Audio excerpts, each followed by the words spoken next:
I, Niels Veit, began my quest for the ultimate shred guitar licks. Little did I know that my ignorance would lead me to a quest that soon should reveal an abominable world of freaks and monsters. My first lead was to an old shed near a close graveyard.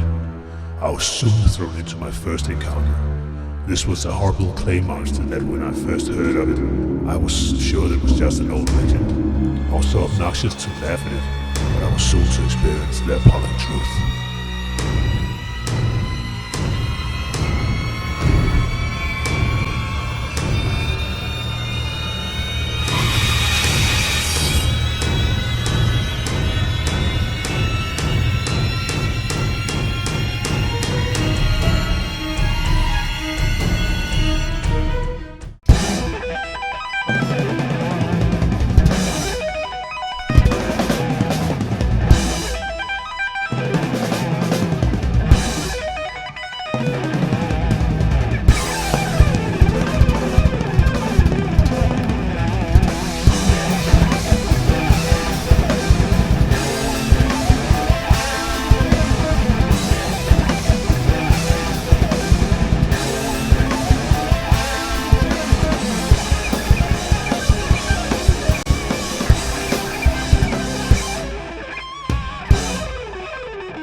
So what happens is this is the first part of this neoclassical shredding song, and it's a combination of a triad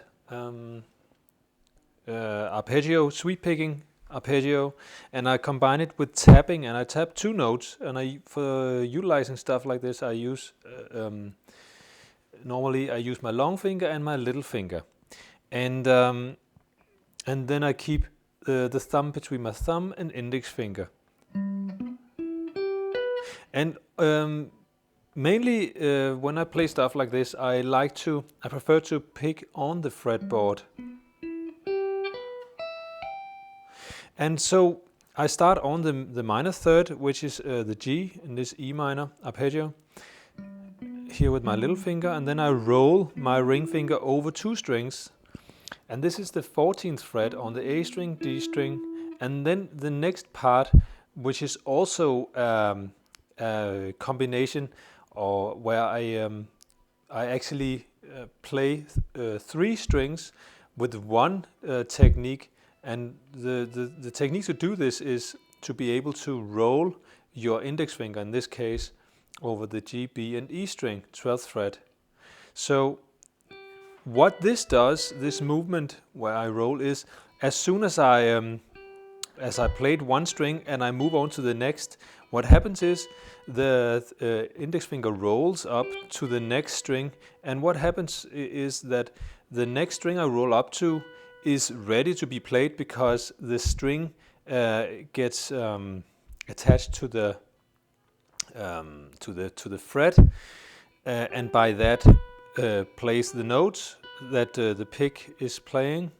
And as in the meantime, as this happens, then the tip of my index finger is making the G string letting go of the fret. And the cool thing about this is that since it still has the contact with the G string, stops it from playing. So this is a really useful technique for sweep picking.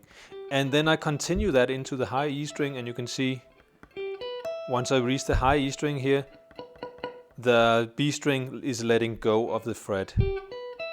So now once I reach the 12th fret here, I start the hammering on. I hammer on twice actually to the 15th fret, and the second time I hammer on, I tap the 19th fret with my long finger.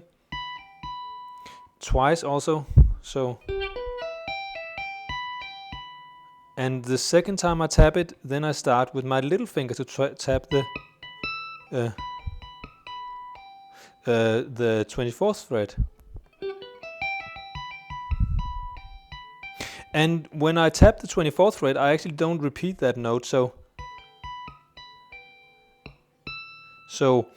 after I played the 24th fret, I pull off again to the 19th and to the 15th, and then I repeat the 19th once again, and then pulling off in the sweep picking pattern, pulling off to the 12th fret.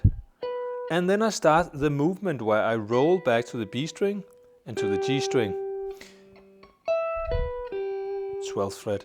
And the same thing goes when for descending.